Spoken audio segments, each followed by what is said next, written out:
Adidas are one of the biggest names in lightweight and aggressive football boots. So it's no surprise that they've gone ahead and named their latest speed boot the X Crazyfast. Right here I've got the latest X Crazyfast.1 in the new messy colorway. And in this video we're going to be going over all of the design changes that make these new boots an improvement over last year's X Speed Portal.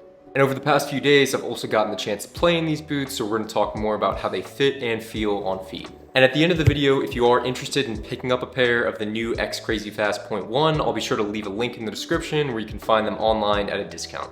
So starting off just with the design of these football boots, I have to say this newest colorway here in the messy variation is my favorite that's been launched so far. The boots were initially launched in a white and green colorway, but this silver and light blue contrast I think works really well. And the biggest change off the bat when you're looking at these football boots is that we no longer have that slightly rigid upper that was featured on last year's X Speed Portal.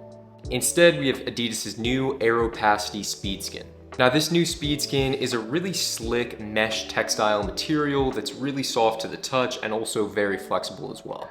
I'd say the best way to describe how this upper feels is that it's somewhere in between the X Speed Flow and the X Speed Portal. It's definitely a little bit softer than the Speed Portal from last year, but it doesn't quite have that same really soft plushness that the Speed Flow has. And then through the center of the boot here across the midfoot and under the lacing system, you have Adidas's Aero Cage. This is just going to be a stretchy material that really helps your boots stay in place when you're running on the field. That Aero Cage does run from the tongue area all around the heel there just to give you that additional lockdown. But since there's no standalone tongue in the Crazyfast.1 that I have here, they almost have a laceless feel to them. In fact, I'll talk about when I put them on later. The laces almost feel like they're not adding too much security because the boots already feel so snug on their own. Then towards the back of the boot, you have two external heel counters that are going to add a little bit more stability when you're moving, and they're kind of embellished here on the outside of the boot as well. Then moving on to the outsole of the boot, this is actually where you're going to find the fewest amount of changes from Adidas. The X Speed frame outsole has pretty much remained exactly the same stud configuration, same insert here that's now plastic instead of where it used to be carbon fiber. It's really stiff, very aggressive, just like it was on the Speed Portal. You can see here that this outsole has almost no give whatsoever. Through the heel and midfoot, it is extremely rigid, and then even towards the toe box, it barely has any give. And then the chevron studs are as sharp as ever. They're going to be great for giving you a lot more traction on those firm ground surfaces.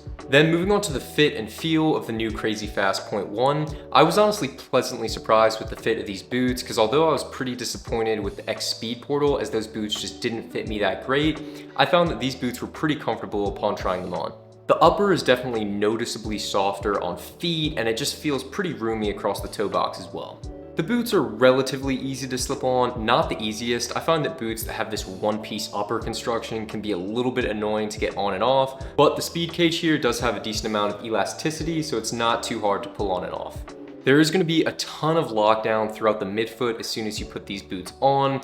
The boots are pretty tight as they are, just thanks to that stretchy mesh across the tongue, but after you tie your laces, the midfoot is going to be really tight. I would say if you are looking for a more relaxed fit wearing the Crazyfast.1, I would be sure to just make sure the laces are as loose as they can possibly be, and that'll just allow you for a little bit more circulation. I would say the only real benefit of having the laces here as opposed to the laceless version, which is also available, is that you can just get a little bit more lockdown right around the top of the ankle. And then although the midfoot is really snug, the boot does open up a little bit as I mentioned towards the toe box. I would say as far as how accommodating this toe box is, it's a little bit wider than the Vapor 15 from Nike as well as the Ultra Ultimate from Puma. The only speed boot I'd say is noticeably wider than the Crazyfast here is New Balance's Furon V7 Pro. But just for reference, I have pretty wide feet myself, and after playing in these for a few hours, I didn't have any issues. I also felt that the heel was really comfortable as well. As you can see on the inside of the boot, there's these really soft, plush heel liners on the left and right side. So when I was running around, I didn't feel any blistering or pressure points in my heel, which you can sometimes get when you're trying on a new pair of boots for the first time. I think compared to other brands of football boots that I've tried on, Adidas have done the best with getting a really comfortable heel straight out of the box. Then to wrap things up with the fit and feel, I found that these boots do run true to size. I wear a 10.5 US and these boots in a 10.5 fit me perfectly. So now we've talked a little bit about the fit and feel, let's talk about what it's like to actually play in the new Crazyfast.1. Well, the simplest way to say it is these boots just offer a really classic speed boot feel. The razor thin upper is going to offer a super close touch on the ball. When I was juggling, dribbling, shooting, it almost felt like I was getting that barefoot-like sensation on the ball. And speaking of the upper, I really feel like it was as thin as anything else that I've worn. Now on paper, the Puma Ultra Ultimate and X Crazyfast Plus might be a little bit thinner. In fact, the Crazyfast Plus, you can even see through it. But I found that when you're actually playing, it really feels as thin as it can get. I think ultimately when companies are making the upper of boots thinner and thinner, there are diminishing returns over time. For example, if you're juggling in these boots versus the X Crazyfast Plus, you're not going to notice much of a difference in how the ball actually feels on your foot. And another thing I noticed as I continue to play is that the upper is pretty slick, which is something different compared to some other boots. For example, the Phantom GX from Nike has that really grippy coating, as well as the Predator accuracy that Adidas also offers. In contrast to those boots, this upper feels pretty slick, so it's not necessarily the best for getting a lot of spin on the ball, on free kicks or curved shots. But I will say that for hitting knuckleballs for some reason, I actually felt like it was a little bit easier with these boots. I think that might have something to do with the fact that the upper is so thin, it gives you that really great feedback, and the striking surface with these boots, despite the fact that they are laced, is really, really clean. It almost feels like you're getting a similar striking surface as you would with a laceless boot. Traction on the field felt really good as well. The chevron studs at the base of the sole plate did their job, and I felt like I could really easily change direction without any slipping. But moving on to a couple things that I wasn't the hugest fan of when I was wearing these boots, I did notice that the boots started to bunch up a little bit around the toe box every time I would step. That upper material would just kind of press down towards the top of my foot, and the upper would just look a little bit bunched and out of place. But granted, this is something that typically does reduce as you wear the boots in over time. And another thing I noticed was just how rigid the sole plate was. Now obviously this is a speed boot and companies try and make them as aggressive as possible, and part of that aggressive factor is making sure that the sole plate is really rigid to help propel you when you're running. But I think that this boot maybe just goes a little bit over the top. I'm okay with how structured it is through the heel. As you can see, it's extremely rigid in that heel area, but towards the toe box, it's also way more rigid than it needs to be. Just to give you a comparison here, I have the New Balance 442 V2 Pro, which I also wear regularly, and these boots are very, very rigid in the heel area, but towards the toe box, they actually have a lot of flexion. And in my opinion, that makes for a more natural running experience on the field. Just because when I'm walking or running and my foot is bending and pronating at the ankle, I want the boot to be able to kind of stretch and flex with my foot on some occasions. Whereas with the X Crazyfast here, it's pretty much just one solid plate. I do appreciate how responsive the sole plate is. I just think there could be a little bit more flex near the toe box here. But nevertheless, I still thought these boots were a great time to play in, and I really enjoyed using them.